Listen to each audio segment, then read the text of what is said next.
You'll be hearing plenty of that in this movie. So for today's movie review, I'm going to talk about An American Werewolf in London. It is a John Landis film that's also a reimagining of the famous Wolfman tale. Um, so An American Werewolf in London, you guys. Let me close that down there. Had to get the wolf howling sound off YouTube. Um, Basically, these two guys, they're in London for this, kind of like this personal vacation. Um, People are telling them, stay off the streets when it's nighttime, and make sure you stick to the roads and don't go off paths that really aren't authorized to be, meant to be walked on.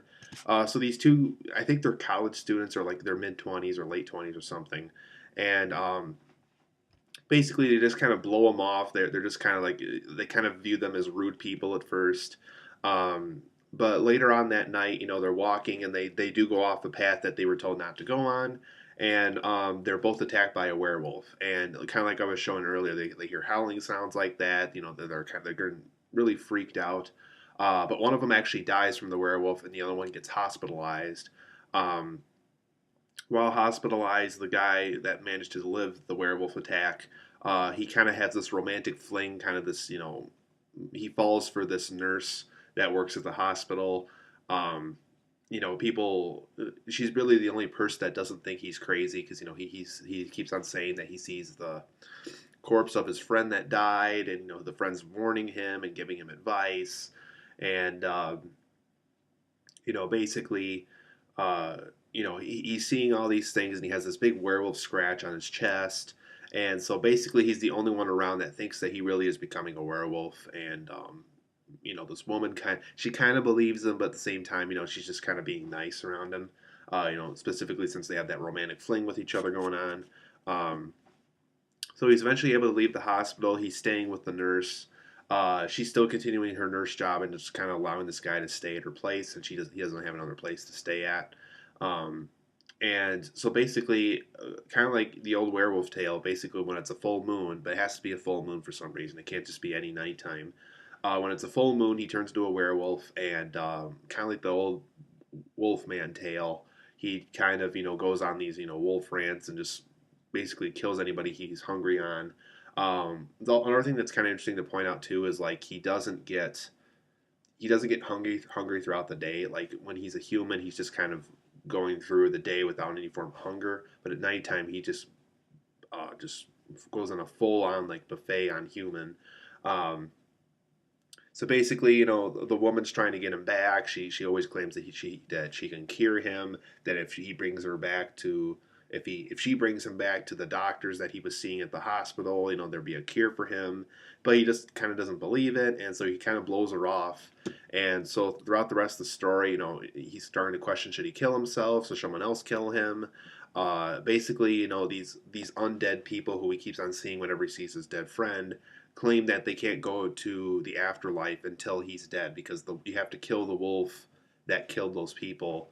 You have to kill off the bloodline so that they can go up to the afterlife also. So there's a lot of things at risk, and there's a lot of people that are mad at him and want him dead and everything.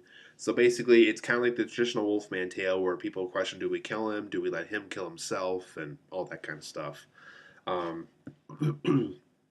So this film, you guys, I think for the positives and negatives, I think the film's story setup is great. I really liked the whole two friends going to London.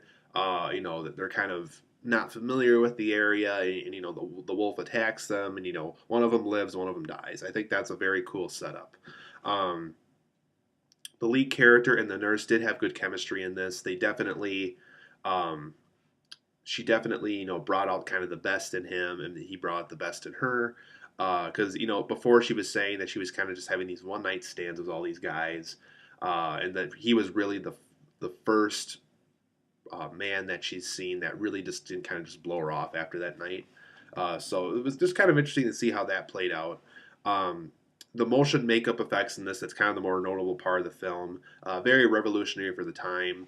Um, they actually did have this thing that could go in and out with the wolf and stuff, and just very, very interesting. See if I can adjust that. Uh, Very interesting, effects that they used for this, and I think it actually started up the Best Makeup Award at the Oscars just because it was such a revolutionary form of makeup for the film industry. Um, The use of music in this was unique. It was definitely a film where, you're expecting kind of this really creepy, very horror film like kind of music, but it's kind of like Blues Brothers in a way. I mean, like when he's turning into the wolf, it's not like creepy music, it's just kind of like this smooth jazz music, and it's very interesting to see what kind of music they chose. It's a very different and interesting approach to how this guy becomes a werewolf and stuff. Um, for the negatives, I did think the film had some flat humor. I think joke wise, because I think some people do consider this to be a comedy in some ways. I think it did need some better jokes because I just really could not find a time where I laughed that much. Um, like there's every once in a while, it's like, oh, okay, well that's kind of goofy, but you're never really laughing out loud. And so I think when you're trying to have jokes in your humor, when you're trying to have humor into the film, I think it's important that you give your viewers something to laugh at because there really wasn't a lot of laughable things in here. In fact, it's very much a horror film instead. Um, a lot of missed opportunities in here. I would have liked to see more scenes with the wolf. I think I think the film could have been a little bit longer. It did seem a little bit short. Um, there's just a lot of things that they could have had more of, and I think that would have been more interesting. One thing I thought that was interesting too, and I think it would have been cool if he's like a full blown skeleton at the end, was the friend that died from the werewolf. He keeps on decomposing throughout the film, giving the friend advice and warnings and stuff. I think it would have been cool to see like him as a full blown skeleton. I think that would have been really cool. Don't know how big the budget was, and I don't know how much of it was spent on the motion makeup.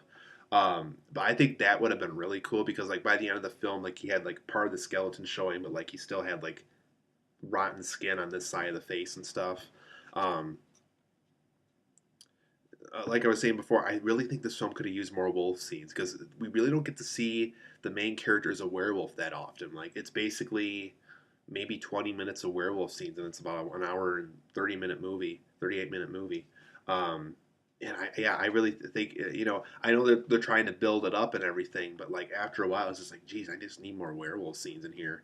Um, Also, the wolf scenes in here, they just didn't really feel that special. I mean, you take out the motion makeup, and it's like that's basically what they had the film going for. It was the motion makeup. A lot of scenes, too, were like either the wolf was really, really far away, or when we do see the wolf, it does look very cheap and very mechanical.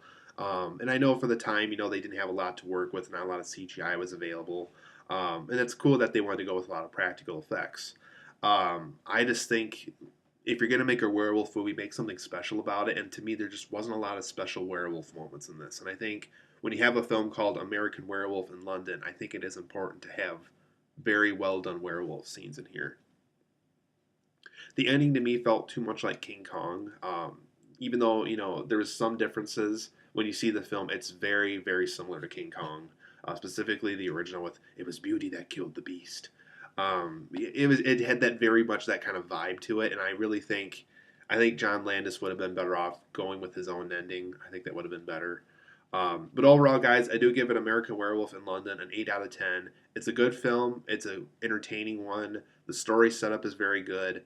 Um, but like I said, I really think the wolf scenes that there need to be more of them, and it needs to feel more special. I would have liked an ending that didn't feel like King Kong. And Yeah, there was just some missed opportunities in here, and I think with a better script and a longer film, I think John Landis would have made the film even more special. Um, there was just like I said, just a ton of like there was more nightmare scenes involving the wolf than the actual scenes that involve the wolf, and I think that that's a very bad choice. Um, and if he did, John Landis did really want to have all these dream sequences. I think it is important that he had wolf scenes that either there's more wolf scenes or something because yeah, it just did not. It almost felt incomplete, and I could see what Roger Ebert meant by that because I looked up his review. He thought the film felt incomplete, and I kind of agree with him. I mean, there's just a lot of missed opportunities with this. But overall, guys, it is a good film. Not the greatest film on the face of the earth, but if you're looking just for an interesting wolf film that introduced some revolutionary technology to the film industry, it might be worth checking out.